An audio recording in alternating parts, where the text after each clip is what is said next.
Hello everyone, welcome back to my channel. তো আগের দিনকে আমরা সবাই মিলে গেছিলাম হচ্ছে সুখেশ্বরের শিব মন্দিরে, যেটা আমাদের এখান থেকে 10 মিনিটের রাস্তা। তো এই জায়গাটা আমরা ফার্স্ট টাইম এলাম, আর খুবই সুন্দর জায়গাটা, খুবই শান্তশিষ্ট, বেশি লোকজনও থাকে না। এখানে সব থেকে বড় ব্যাপার কি জানো, এখানকার ভোলে বাবা। শুনেছি এখানে নাকি ভক্তি ভরে ডাকলে ভোলে বাবা দেখা দেয়।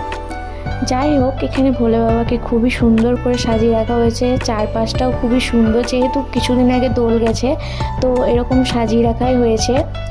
যাই হোক, আজকের ভিডিওটা এতটাই, আর দেখা হচ্ছে আবার পরের ভিডিওতে। ততক্ষণের জন্য বাই, স্টে পজিটিভ। আর হ্যাঁ, নতুন ভিডিও আসছে, তোমরা একটু ওয়েট করো। তো আজকের মতো বাই বাই।